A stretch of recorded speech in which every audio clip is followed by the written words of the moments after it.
Muito obrigado. Eu gostei muito da intervenção do professor Paz Ferreira e a abordagem que eu estava a pensar fazer aqui, nesta sessão de introdução, ia exatamente, digamos, num mesmo sentido. Nós fomos, de alguma maneira, educados a pensar que a evolução dos direitos humanos era um processo contínuo. Havia aqui uma perspectiva otimista e positivista de que, após terem sido conseguidos os direitos individuais, civis e políticos, depois de se ter avançado para a definição de direitos económicos, sociais e culturais, depois de se ter avançado para direitos coletivos, autodeterminação, etc., haveria que assegurar, digamos, um certo equilíbrio, os princípios que estão na Declaração Universal da indivisibilidade, da interdependência, da universalidade dos direitos. Seria depois uma questão para ir mais a fundo e ultrapassando as divergências tradicionais de direito entre os defensores dos direitos civis e políticos, os direitos negativos, etc., e aqueles que entendem que os direitos económicos, sociais e culturais são luxos, são um privilégio para a sociedade ricas, etc. A amnistia, quando começou, surgiu em plena Guerra Fria, com uma separação clara de blocos, em que as grandes potências, que cometiam elas próprias os seus direitos, protegiam, defendiam as violações cometidas na sua área de influência. Isto era habitual na altura. Quando a amnistia apareceu, houve uma preocupação importante, digamos que era de despolitizar os direitos. A amnistia fazia investigação, a amnistia é a única organização, digamos, de grande amplitude, tem mais de 3 milhões de membros e apoiantes. É a única organização que simultaneamente faz investigação, que faz ação, faz campanhas e que simultaneamente é uma organização democrática de membros voluntários. Ora, a despolitização dos direitos correspondia a uma abordagem diferente, era colocá-los fora da esfera política, apoiada numa investigação muito rigorosa, objetiva e em que, simultaneamente, a amnistia tinha princípios de independência muito importantes, tinha princípios de equilíbrio, no sentido de nunca fazer ações centradas só num bloco geopolítico, mas tinha também preocupações de independência em relação aos Estados, não recebia dinheiro dos Estados e estava afastado, inclusive, da abordagem de casos do próprio país, nunca tratava de casos do próprio país. Uma outra questão é que a amnistia tratava fundamentalmente casos individuais.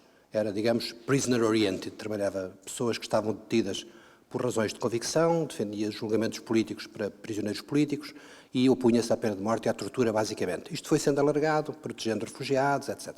Mas havia uma certa previsibilidade, uma certa lógica neste tipo de posição. A amnistia considerava os direitos, todos os direitos como civis, como interdependentes, mas só trabalhava, digamos, na área dos direitos civis e políticos. Era essa a sua especialização, digamos assim. Com o fim da Guerra Fria, o mundo mudou, o conflito leste-oeste deixou de existir, passou a acentuar-se outro tipo de clivagens, em particular norte-sul, outro tipo de abordagens, e a amnistia teve que fazer uma reavaliação, uma readaptação, uma transformação, digamos, das suas... Como o mundo tinha mudado, a amnistia também teve que mudar e de se orientar de uma maneira diferente. E passou a tratar novos atores não apenas atores estatais, também organizações de oposição, também dirigentes tribais, chefes, enfim, pessoas com influência em direitos humanos, que passaram a ser mais abrangentes. E uma das coisas que a amnistia, digamos, não foi completamente surpreendida, foi em relação aos direitos estarem garantidos. De facto, os direitos nunca estão garantidos. Os direitos nunca estão garantidos, os direitos têm que ser conseguidos. A amnistia é uma organização da sociedade civil, procura mobilizar todos os atores, mas basicamente a sociedade civil, e os Estados não são necessariamente inimigos. Os Estados podem ser também aliados quando protegem os direitos, quando, nomeadamente na área dos direitos económicos, sociais e culturais, têm uma intervenção em que se responsabilizam pelo cumprimento de determinados direitos, seja o direito à educação, o direito à saúde, etc., todos esses direitos. O Estado tem responsabilidade de os assegurar, tem um papel positivo nesta matéria. E a amnistia também contribuiu para que uma organização como esta, ou uma série de outras, constituíssem um ator junto de organizações intergovernamentais. Ou seja, nós falamos nas Nações Unidas, nós falamos na Comissão dos Direitos Humanos, nós propomos normativos ou princípios que informam normativos, como na Convenção para a Abolição da Tortura, em que basicamente a amnistia foi inspiradora, e temos uma intervenção nesta matéria em que fazemos advocacia, fazemos lobby, no sentido de fazer progredir os direitos humanos.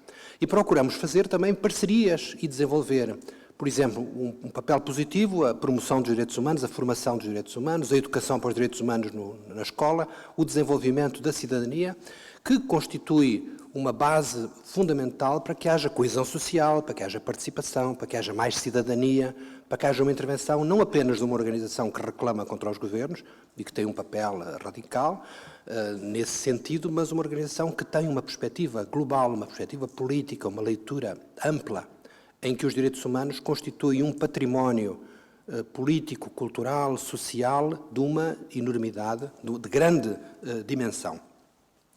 E, exatamente, algumas das questões que a Amnistia passou a tratar eram relativamente novas e nós não tínhamos, propriamente, um conhecimento muito grande para fazer, como campanhas sobre a pobreza ou, em particular, sobre a dignidade. A dignidade humana, que constitui um elemento que aparece no preâmbulo da Declaração Universal e que justificou, inclusive, que a África do Sul não tivesse votado a favor, a África do Sul, que estava a começar a implantar o apartheid, não tivesse votado a favor da declaração, porque dizia que dignidade não era um direito, era uma outra coisa. E isto é um aspecto interessante. Nós começámos a tratar a dignidade. E começamos também a discutir, isto dentro da própria amnistia, não é uma coisa pacífica para todas as secções, para todas as estruturas da amnistia, que têm culturas políticas muito diferentes, mas passamos a tratar também, ou querer defender também, ou querer intervir também, sobre as questões dos direitos económicos e sociais e do impacto que uma crise económica e financeira como esta tem. Ou seja, nós vemos aqui uma erosão dos direitos económicos, sociais e culturais, porque as entidades de Estado podem, em alguns casos, não assegurar direitos que devem assegurar, como uma quantidade de direitos básicos, em nome de outros direitos, como seja, por exemplo, os direitos dos credores. Há aqui uma opção, uma escolha, mas a comunidade política tem também uma quantidade de atores que, em alguns casos, não são atores estatais e são atores que não são accountable. Quer dizer que nós não os podemos responsabilizar por coisa nenhuma. E, portanto, há aqui áreas novas de intervenção. Uma coisa que nós, por exemplo, defendemos é que as medidas políticas que tenham impacto em direitos humanos devem merecer, por parte dos governos, uma avaliação de impacto sobre o cumprimento dos direitos, sobre os direitos humanos. E deve haver mecanismos de monitorização independentes sobre o impacto dessas medidas junto das pessoas, junto das populações, junto das comunidades, porque a crise atinge de forma desproporcionada, em particular, os mais vulneráveis. O professor Paes Ferreira ainda agora referiu o Piketty e uma quantidade de outros autores. Há um autor alemão que tem um livro muitíssimo interessante, Tempo Comprado, em que refere, digamos, a responsabilização dos agentes políticos em relação às suas comunidades ou em relação a outro tipo de agentes. Isto significa que as nossas sociedades estão, de alguma maneira, a mudar. Para algumas pessoas, a desigualdade não é um problema, mas a desigualdade é um verdadeiro problema. As sociedades mais desiguais são também sociedades mais corruptas, são também sociedades mais violentas, são sociedades em que os direitos humanos são exercidos ou praticados de maneira diferente. E se alguém for, por exemplo, ver através do trabalho de uma outra ONG, a Transparency International, vai-se ver que as sociedades mais desiguais são também as sociedades mais corruptas e são as sociedades em que os direitos humanos são menos respeitados. Isto é aplicável de uma maneira muito clara e qualquer relatório o pode comprovar. Os direitos económicos, sociais e culturais não são um luxo, são um direito como outro direito qualquer. E esta questão, este tipo de reflexão é importante para a Amnistia para desenvolver parcerias junto de outras comunidades, como por exemplo as universidades, junto a outros meios, para que possamos ter uma reflexão tão rigorosa, profunda, sustentada, quanto possível, e para que não possamos ter aquela percepção de que os tipos da amnistia são as pessoas ingênuas, são as pessoas fora do mundo, ou são os radicais de base que não têm um pensamento estruturado nestas matérias. Nesse sentido, a colaboração com entidades académicas, entidades científicas, é um recurso muitíssimo importante para nós e esperamos que outros cursos, há outras perspectivas de atividades que possam ser feitas. Nós fazemos na Escola Superior de Educação de Lisboa, por exemplo, cursos para professores em matéria de educação para os direitos humanos. Vamos fazer brevemente um outro curso sobre migrações noutra universidade e esta é uma primeira iniciativa deste tipo que esperemos que sigam outras.